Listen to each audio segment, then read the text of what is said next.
ఇప్పుడు మంగళగిరికి సంబంధించి టీడీపీ నుంచి లోకేష్ గారు, వైసీపీ నుంచి మురుగుడ లావణ్య గారు అయితే ఉన్నారు. ఈసారి ప్రజలు దేనికి మద్దతు చూపిస్తారంటారు? టీడీపీకి. టీడీపీ అంటే దేనికని? దేనికనంటే ఆయన 5300 ఓట్లతో ఓడిపోయాడు. ఓడిపోయినా కూడా మంగళగిరిని పట్టుదలగా తీసుకొని చాలా కార్యక్రమాలు చేశారు.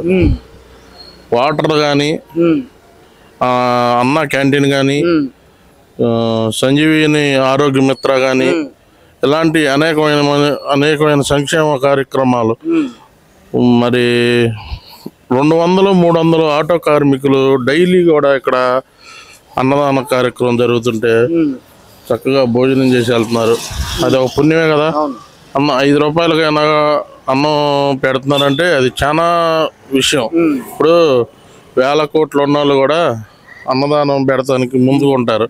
అలాగే లోకేష్ బాబు గత 4 సంవత్సరాలు 5 సంవత్సరాలు వెండి ఓడిపోయినా కూడా ఇక్కడే అనేక సంక్షేమ కార్యక్రమాలు చేశారు. అది దాన్ని బట్టి అయితే ఈసారి లోకేష్ గారు వస్తారంటారు. ఇక్కడ కంపల్సరీ లోకేష్ బాబు గారు వస్తారు.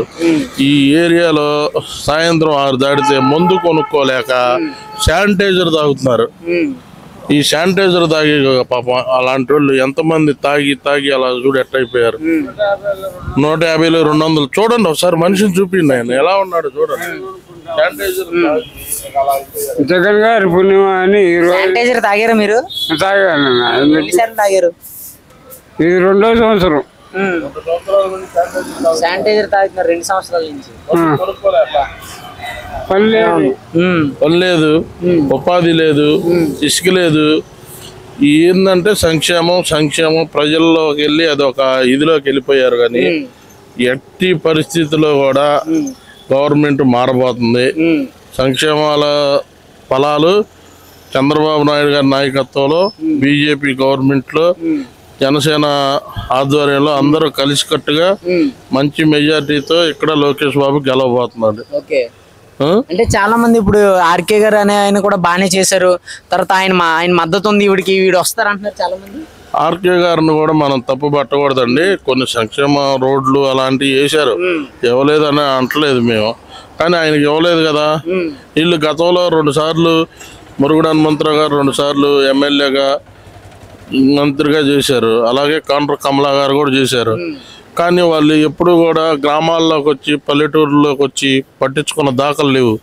ఈరోజు నిలబడ్డామని ప్రతి గ్రామానికి మేము ఉన్నాము, మేము చేస్తాము అని చెప్పేసి తిరుగుతున్నారు తప్ప ఏ రోజు కూడా గ్రామంలో మౌలిక సదుపాయాలు ఎలా ఉన్నాయి ఏంది అని ఆలోచించి ప్రజల కోసం పోరాడి చేసింది ఏమీ లేదు.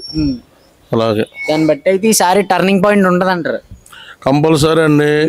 లోకేష్ బాబు మంగళగిరి నియోజకవర్గంలో మంచి మెజార్టీతో గెలవబోతారు కంపల్సరీ.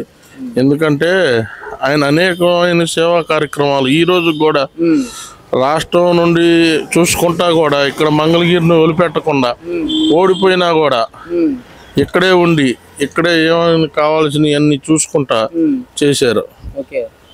దాన్ని బట్టి అయితే ఈసారి మళ్ళీ ఆయన వస్తారంటారా? కంపల్సరీ అండి. లోకేష్ బాబు 20,000 మెజార్టీతో గెలుస్తారు కంపల్సరీ.